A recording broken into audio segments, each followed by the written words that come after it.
إن الحمد لله نحمده ونستعينه ونستغفره ونعوذ بالله من شرور أنفسنا ومن سيئات أعمالنا من يهده الله فلا مضل له ومن يضلل فلا هادي له وأشهد أن لا إله إلا الله وحده لا شريك له وأشهد أن محمدًا عبده ورسوله صلى الله تعالى عليه وآله وسلم.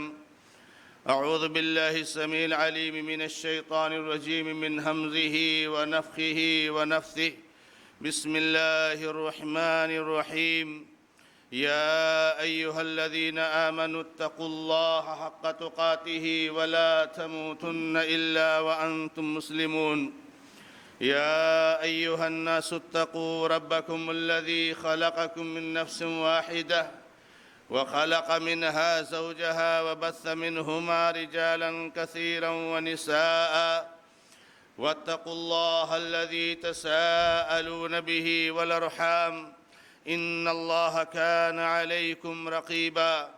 يا أيها الذين آمنوا اتقوا الله وقولوا قولا سديدا يصلح لكم أعمالكم ويغفر لكم ذنوبكم ومن يطع الله ورسوله فقد فاز فوزا عظيما. أما بعد فإن خير الحديث كتاب الله وخير الهدي هدي محمد صلى الله تعالى عليه وآله وسلم وشر الأمور محدثاتها وكل محدثة بدعة وكل بدعة ضلالة وكل ضلالة في النار. أعوذ بالله من الشيطان الرجيم. بسم الله الرحمن الرحيم. قاف والقرآن المجيد بل عجبوا أن جاءهم منذر منهم فقال الكافرون هذا شيء عجيب أإذا متنا وكنا ترابا ذلك رجع بعيد. وقال الله جل شأنه في موضع آخر يا أيها الذين آمنوا لا تتبعوا خطوات الشيطان وقال إن الشيطان لكم عدوا فاتخذوه عدوا. محترم اور معزز دینی اور ملی بھائیوں، بزرگوں، نوجوان دوستوں، اللہ رب العزت کے فضل و کرم سے گزشتہ خطبہ میں آپ کے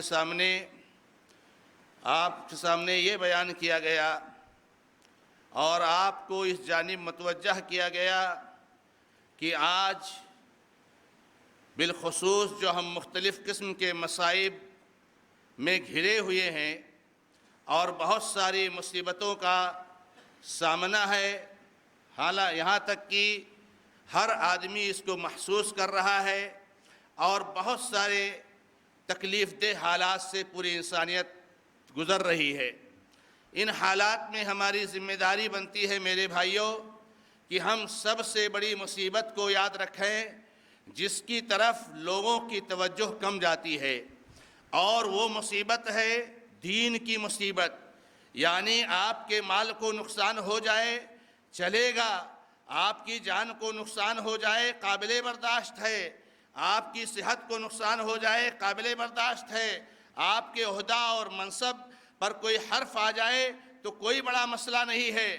مگر ان حالات میں اس بات کا خصوصی خیال رکھیے کہ کہیں آپ کے دین، آپ کے ایمان اور آپ کے عقیدے پر جو ہے حرف نہ آئے، کہیں آپ کے ایمان اور عقیدے کو ٹھیس نہ پہنچے، کہیں یہ آپ کا ضائع نہ ہو جائے.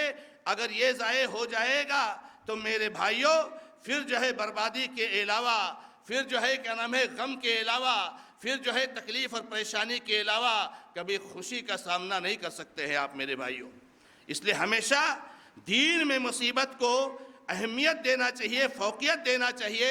اور اللہ کے نبی علیہ السلام کی دعا آپ کو بتائی گئی تھی، اللہم لا تجعل مصیبتنا فی دیننا ولا تجعل الدنیا اکبر ہمنا. اللہ کے نبی علیہ السلام یہ دعا بکثرت پڑھا کرتے تھے، ہمیں بھی پڑھنا چاہیے. آج کے اس خطبہ میں آپ کے سامنے یہ رکھنا چاہتا ہوں کہ آج ہم معاشرے اور سماج میں رہتے ہیں تو بہت سارے لوگوں سے ہمارے تنازعات اور اختلافات ہوتے ہیں، بہت سارے لوگوں سے ہماری دشمنیاں ہوتی ہیں، کہیں دشمنی کی بنیاد دین ہوتا ہے، تو کہیں دشمنی کی بنیاد مال ہوتا ہے، تو کہیں دشمنی کی بنیاد عہدہ اور منصب اور کرسیاں ہوتی ہیں، تو کہیں دشمنی کی بنیاد پراپرٹی جائیداد ہوتی ہے، کہیں دشمنی کی بنیاد اور کچھ ہوتی ہے۔ اور بہت سارے ایسے مواقع پر ہمارے بہت سارے احباب اپنے مسلمان بھائیوں کو بھی دشمن بنا لیتے ہیں، جبکہ ایک مسلمان دوسرے مسلمان کا دشمن کبھی نہیں ہو سکتا ہے، اور نہ کبھی ایسا کسی کو تصور کرنا چاہیے۔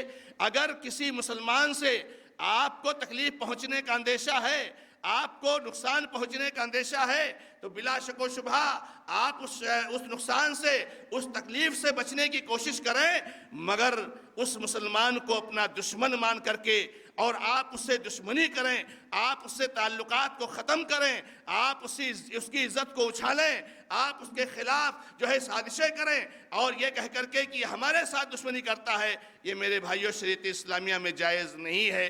اور اللہ کے نبی علیہ السلام کی وہ حدیث ہمیں اور آپ کو یاد رکھنا چاہیے، لا تحاسدوا ولا تباغضوا ولا تدابروا ولا تقاطعوا وكونوا عباد اللہ اخوانا۔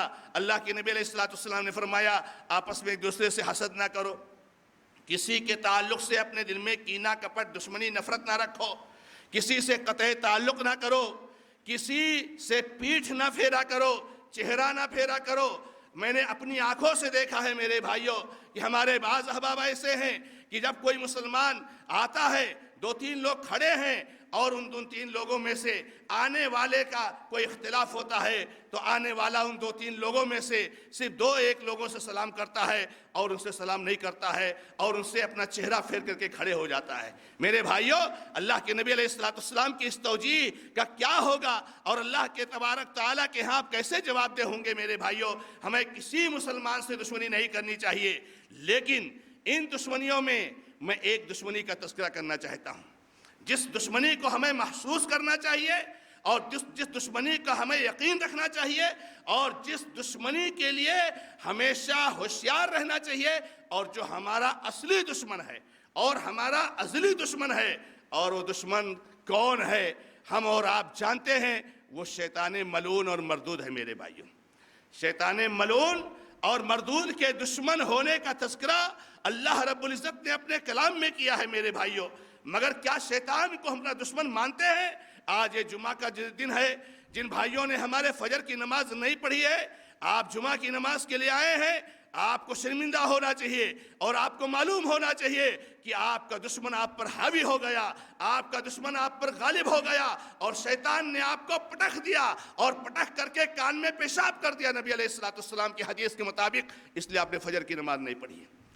شیطان صبح کے ٹائم میں فجر کے وقت میں مسلمان کو، انسان کو پٹخ دیتا ہے اور پٹخ کر کان میں پیشاب کر دیتا ہے، اس لیے اس کے پاس اٹھنے کی طاقت نہیں ہوتی ہے۔ بخاری کی روایت ہے، اللہ کے نبی علیہ السلام کے پاس ایک آدمی کا تذکرہ کیا گیا، کہا گیا کہ سویا رہا یہاں تک کہ صبح ہو گئی، فجر کی نماز کے لیے نہیں بیدار ہوا۔ اللہ کے نبی علیہ السلام نے فرمایا ذاک رجل بال الشیطان فی اذنیہ، یہ وہ آدمی ہے جس کے دونوں کانوں میں شیطان نے پیشاب کر دیا ہے۔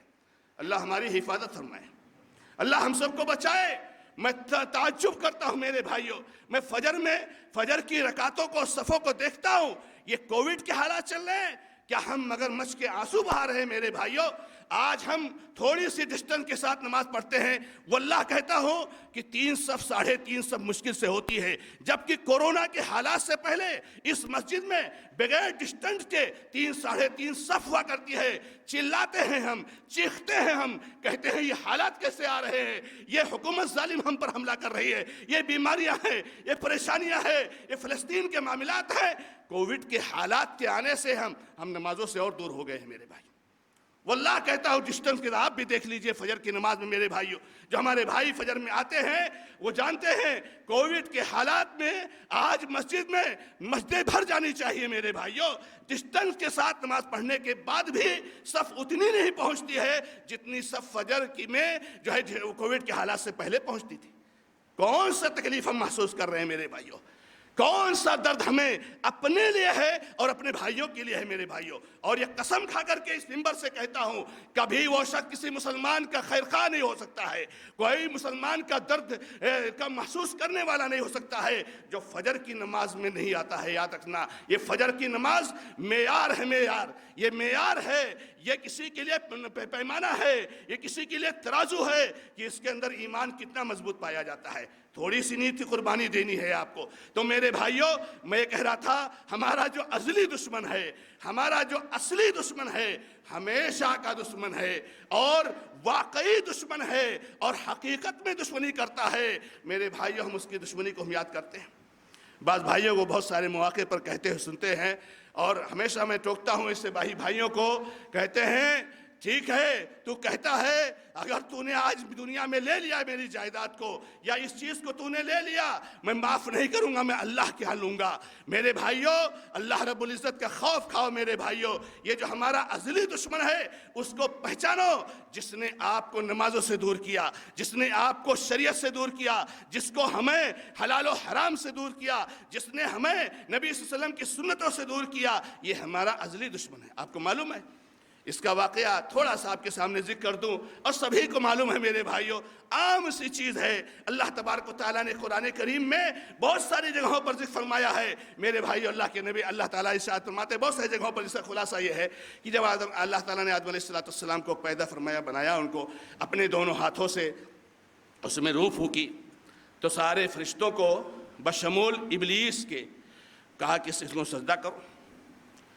سب لوگوں نے سجدہ کیا, ابلیس نے سجدہ نہیں کیا. ابلیس کو نہیں, جن, یہ جنوں میں سے ابلیس ہے. جنوں میں جو اچھے لوگ ہوتے ہیں ان کو جن کہا جاتا ہے, اور جو بے ایمان کافر ابلیسیت صفت کے ہوتے ہیں ان کو شیطان کہا جاتا ہے. شیطان بھی جنوں میں سے ہی میرے بھائیوں, ابلیس بھی جنوں میں سے میرے بھائیوں. تب جب اللہ تبارک و تعالیٰ نے سجدہ کرنے کے لیے نہیں کہا اس کو نہیں کیا اس نے, تو اللہ نے کہا کیوں نہیں کیا تو نے سجدہ, کیا بات ہے تو نے میرے حکم کی حکم عدولی کی. کہا تو نے اس کو مٹی سے پیدا کیا ہے, مجھ کو آگ سے پیدا کیا ہے, اور آگ بڑی چیز ہے, اونچی چیز ہے, میں اس کے سامنے کیسے جھک سکتا ہوں. اللہ تعالیٰ نے کہا تجھ کو زیب نہیں دیتا ہے, میرے سامنے تکبر کرتا ہے, بڑائی کرتا ہے, چل نکل جائے یہاں سے, تم مردود ہے اور مرجوم ہے اور ملعون ہے, اور میں اعلان کرتا ہوں کہ تجھ کو جہنم میں جھونک کر کے رہوں گا, اور تجھ کو ہی نہیں تیرے پیچھے چلنے والے سارے لوگوں کو جہنم میں بھر دوں گا. اس نے کہا اللہ میری ایک دعا قبول کر لے. کہا کیا ہے بتا. کہا تو مجھے مہلت دے دے کہ میں تیرے بندوں کو گمراہ کروں, تیرے بندوں سے دشمنی کروں, تیرے بندوں کو بھٹکاؤں, اتنا مجھے تجھے کیا نام ہے اجازت دے دے. اللہ نے اس کی یہ خواہش پوری کر دی.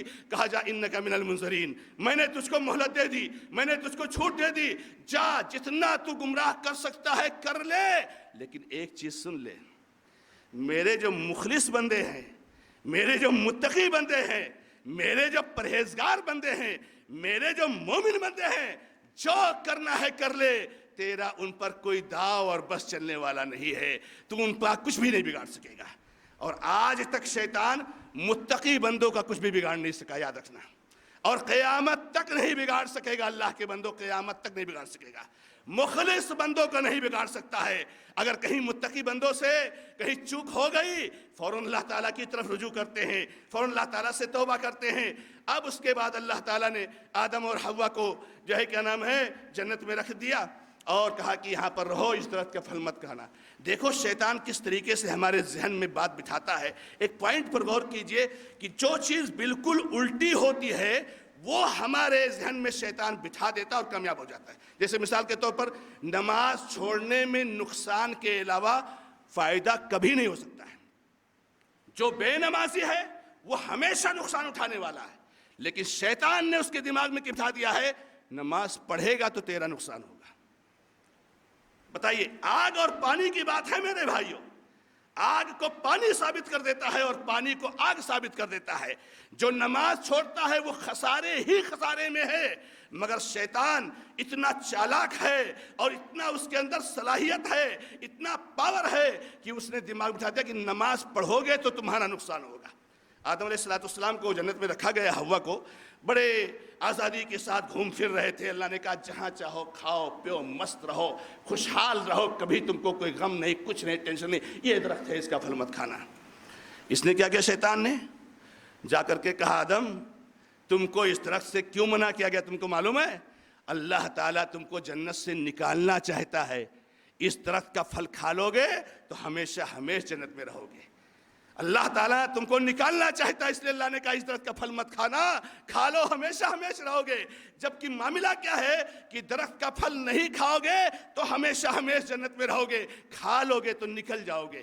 دیکھو بات کیا ہے اور کیا اس نے پیش کیا، اور آدم جیسی شخصیت، حوا جیسی شخصیت کو اس نے بھٹکا دیا اور اس نے اپنے وسوسے کا شکار بنایا، اور ان دونوں نے سمجھا کہ اس کی بات صحیح ہے۔ اللہ نے قرآن کریم میں بیان فرمایا ہے وَقَاسَمَهُمَا إِنِّي لَكُمَا لَمِنَ النَّاصِحِينَ کہ شیطان نے، یہ ابلیس نے ان دونوں کو قسم دیا، کہا اللہ کی قسم کھا کر کے کہتا ہوں میں تمہارا خیر خواہ ہوں، میں تمہاری بھلائی چاہتا ہوں۔ آدم نہیں چاہتا ہوں کہ تم جنت میں سے نکلو، حوا میں نہیں چاہتا کہ تم جنت سے نکلو، یہ درخت کا پھل کھا لو ہمیشہ ہمیشہ جنت میں رہو گے۔ درخت کا پھل کھائے، جنت کے لباس فوراً گر گیا، عورات شرمگاہ کھل گیا، جنت کے پتے توڑ توڑ کر کے اپنے شرمگاہ کو ڈھکنے لگے۔ اللہ نے دونوں کو جنت سے نکال دیا، زمین پر بھیج دیا۔